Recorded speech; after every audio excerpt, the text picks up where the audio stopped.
Jean chapitre 5. Après cela, il y eut une fête des Juifs. Et Jésus monta à Jérusalem. Or, à Jérusalem, près de la porte des brebis, il y a une piscine qui s'appelle en hébreu Bethesda et qui a 5 portiques. Sous ces portiques étaient couchés un grand nombre de malades, des aveugles, des boiteux, des paralytiques qui attendaient le mouvement de l'eau. Car un ange descendait de temps en temps dans la piscine et agitait l'eau. Et celui qui descendait le premier, après que l'eau avait été agitée, était guéri, quelle que fût sa maladie. Là se trouvait un homme malade depuis 38 ans.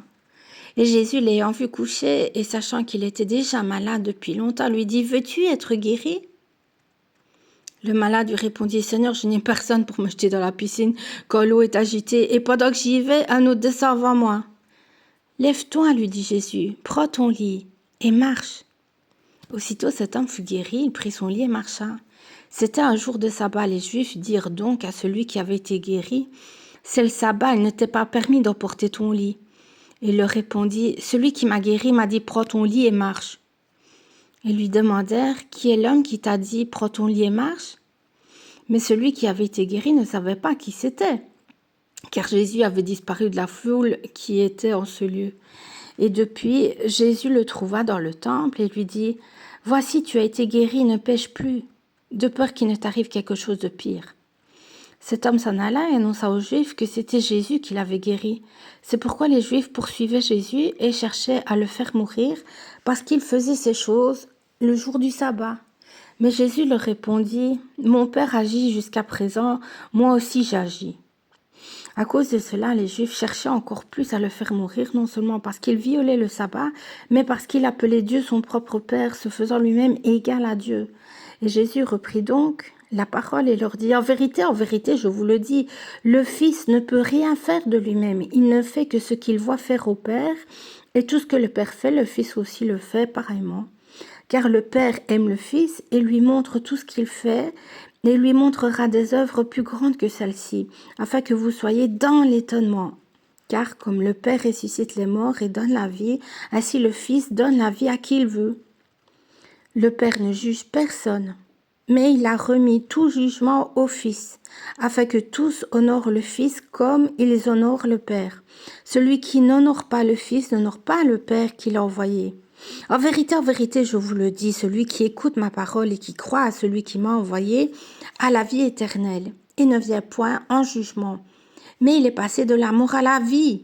En vérité, je vous le dis, l'heure vient et elle est déjà venue, où les morts entendront la voix, VOX, du Fils de Dieu, et ceux qui l'auront entendu vivront. Car comme le Père a la vie en lui-même, ainsi il a donné au Fils d'avoir la vie en lui-même. Et il lui a donné le pouvoir de juger parce qu'il est Fils de l'homme. Ne vous étonnez pas de cela, car l'heure vient où tous ceux qui sont dans les sépulcres entendront sa voix, VOIX, et en sortiront. Ceux qui auront fait le bien ressusciteront pour la vie, mais ceux qui auront fait le mal ressusciteront pour le jugement. Je ne puis rien faire de moi-même, selon ce que j'entends, je juge, et mon jugement est juste, parce que je ne cherche pas ma volonté, mais la volonté du Père qui m'a envoyé. Si c'est moi qui rends témoignage de moi-même, mon témoignage n'est pas vrai. Il y en a un autre qui rend témoignage de moi, et je sais que le témoignage qu'il rend de moi est vrai.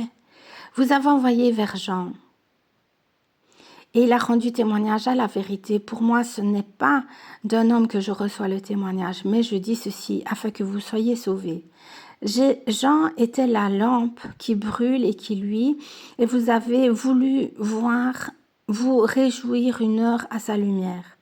Moi, j'ai un témoignage plus grand que celui de Jean, car les œuvres que le Père m'a donné d'accomplir, ces œuvres mêmes que je fais, témoignent de moi que c'est le Père qui m'a envoyé. Et le Père qui m'a envoyé a rendu lui-même témoignage de moi. Vous n'avez jamais entendu sa voix VOIX, vous n'avez point vu sa face, et sa parole ne demeure point en vous, parce que vous ne croyez pas celui qui l'a envoyé. Vous sondez les Écritures, parce que vous pensez avoir en elles la vie éternelle. Ce sont elles qui rendent témoignage de moi.